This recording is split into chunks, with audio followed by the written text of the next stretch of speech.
কেউ হট্টগোল করেন না। আমি বলেছি আপনারা চুপ ছিলেন, ওনাকে বলতে দেন, চুপ থাকেন।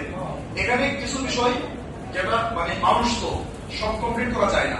উনি যে প্রশ্নগুলো করতেছে সেটা উত্তর করে দিব ইনশাআল্লাহ। তো উনি আলেম মানুষ, ওনার উপর কথা আমরা হচ্ছে বলছেন না। আমরা কেন কথা বলতেছি? এরকম ভাবে কথা লং টাইম হয়ে যাচ্ছে, আমাদের কষ্ট হচ্ছে। আর এটা অপ্রত্যাশিত, মানে এরকম ভাবে হবে এটা আমি জানি না।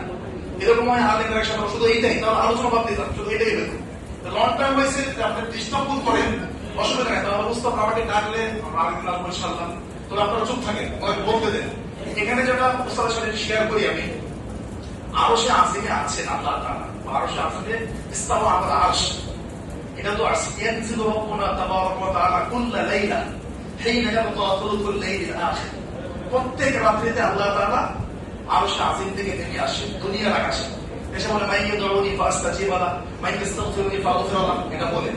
এবারে শবে রাত্রিতে যে হাদিসটা আছে, শবে রাত্রিতে আল্লাহ তাআলা আকাশে নেমে আসেন, ওটা সহিহ পরের বিষয়, সেখানে ওটা আছে। তাহলে উস্তাদ যেটা বলছে যে ডক্টর ইউনূস গদিতে আছে, গদির মধ্যে সবসময় বসে থাকে না। তার মানে উনি বোঝাতে চাচ্ছেন যে মাঝে মধ্যে আল্লাহ তো আরশে আজিমে আছে, তাহলে সবসময় আল্লাহ আজিমে থাকে না। এটা তো প্রশ্ন। আমার প্রিয় ভাইয়েরা, আমি ক্লিয়ার করি, আরশে আজিম যে একটা গদি মনে করলে হবে না। এটা হলো আল্লাহর সবচেয়ে বড় সৃষ্টি, এবং আল্লাহ বলেছেন যে আরশে আজিমে আছে। কিভাবে আছেন সেটা আল্লাহ বলেন, কিভাবে আছেন, বসে আছেন কথা বলা যাবে না। এমনকি সমাসীন শব্দ, এই শব্দটাও উপযুক্ত না। কেন জানেন? আমি বলি, সমাসীন শব্দটা বাংলা শব্দ। বাংলা বুঝতে হলে বাংলা ডিকশনারি লাগবে। খুলে বাংলা একাডেমিটা ব্যবহারিক বাংলা অভিধান 690 নম্বর পৃষ্ঠা 2 নম্বর প্যারা 3 নম্বর লাইন খুলে বাংলা একাডেমি ব্যবহারিক বাংলা অভিধান পৃষ্ঠা নম্বর 690 2 নম্বর প্যারা 3 থেকে 4 নম্বর লাইন খুলে। সমাসীন মানে যে আসন নিয়ে বসে আছে, এটা বলে সমাসীন। এটা বলা সঠিক হবে না। ইস্তাওয়া মানে সমুন্নত হয়েছেন, আল্লাহ আরশে আজিমে আছেন। কিভাবে আছেন সেটা আমরা জানি না।